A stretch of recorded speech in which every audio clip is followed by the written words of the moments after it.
You know that moment when someone asks, "So, what do you do?"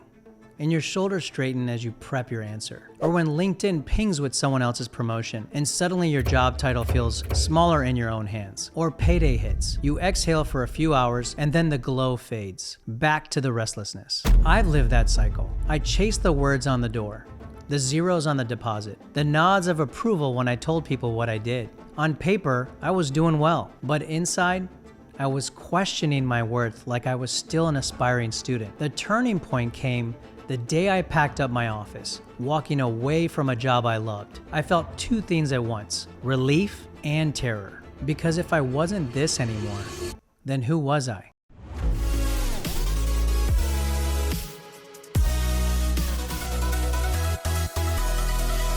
That moment didn't just change my job, it changed my identity. I had spent over a decade becoming a physician. White coat, OR, all the signals of success. And then, after years of practicing, I felt pulled in a different direction. I wanted to solve problems outside the hospital, at the systems level. I was curious about innovation, about venture capital, helping founders who were building things that didn't exist yet. So I stepped out of medicine and into something completely different. And I won't lie. At first, it was disorienting. The rooms looked different. The people spoke a different language. I went from being an expert to being a learner again. But it also opened something in me. I realized growth comes not from doing the same thing better, but from putting yourself in new rooms. I used to think my title was who I was. Now I know it's just where I am right now. Why do we feel so tethered to job titles? Here's what the research shows. We adapt fast. A promotion, a raise, a congratulatory post. It feels great, but it doesn't last. The brain resets quickly. Psychologists call it hedonic adaptation. That hit of validation fades and the restlessness returns.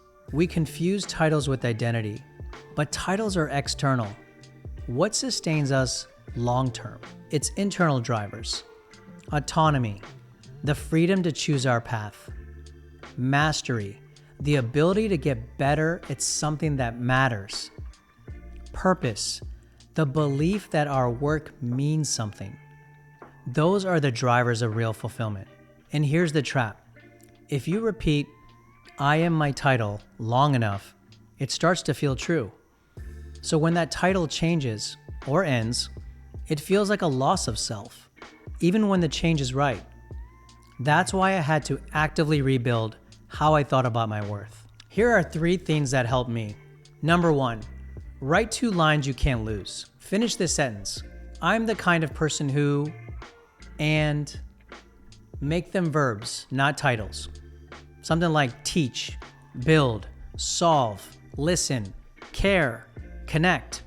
Lead with those because they move with you. Number 2, try a 30-day title detox. Stop introducing yourself with your job title in emails, on bios, at events. Instead, describe what you do in terms of service. I help clinicians navigate change.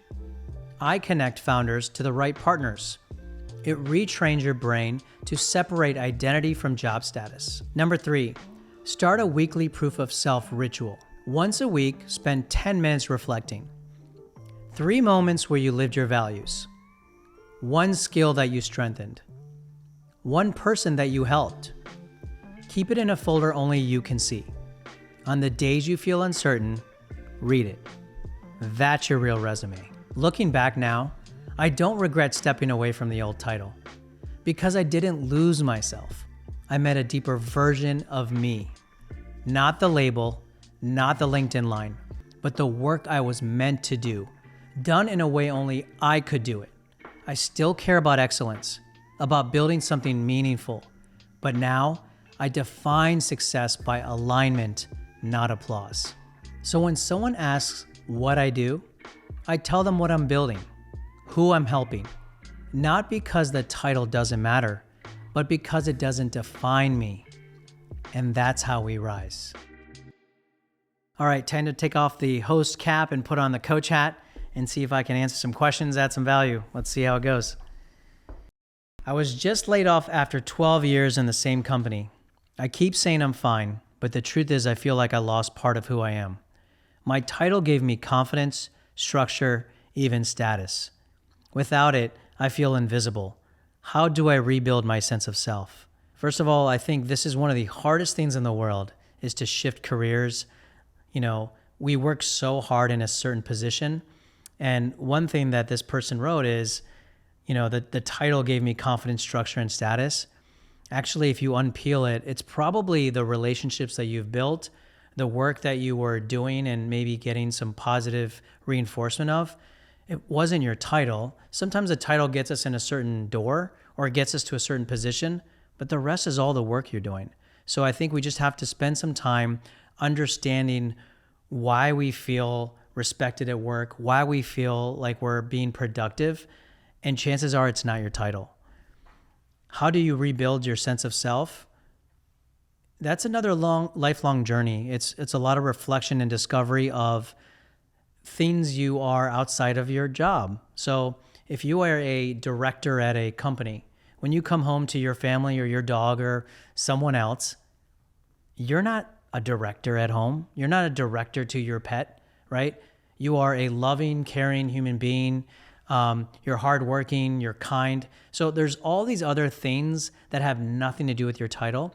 And it's just processing that and reflecting on all the great things that you have done. I have a stable job with good pay and a respected title, but I know deep down it's not what I want to be doing long term. Still, I'm afraid to let it go because I've built my entire identity around this role. What if I leave and regret it, or worse, lose credibility? There's a lot here. Deep down, it's not what I want to be doing long term. So for me, that was what really started to grow inside me. And at some point I said, this is a precious life. I don't know how many days I have in my life. And so if I'm going to be coming to a job or a scenario where I am feeling this way, I'm not feeling energized or learning or growing, then put it in perspective that you're spending precious time in that environment. That for me is enough to pull you out and say, I need to explore what is serving me. Will you regret it? I haven't talked to one person who's left a career, left a title, shifted gears in regret, because it is such a big step, or at least in our minds, it's a huge step, but you always learn from it. One spectrum could be, oh my gosh, I realized that I was meant to do that job. I just wasn't seeing it in a different manner or in an appreciative manner. But that's where I think you needed to take that step. And if you want to go back to a job that you had or something similar, that will open up for you because you feel strongly enough that you want to be in that position. So if anything, it puts you at a level of gratitude for what you were already doing. Losing credibility is not an option. I have found that by being courageous to make this shift for myself is extremely aspirational and relatable to people who are not taking those steps. So you won't lose credibility. I would be prepared to attract people asking you questions on how you did it. I recently switched careers, and now I'm in a room full of people who've been doing this for years. I keep comparing myself to who I used to be in my old field. Confident, knowledgeable, respected. Here I feel like an imposter. How do I stop measuring myself by the title I left behind?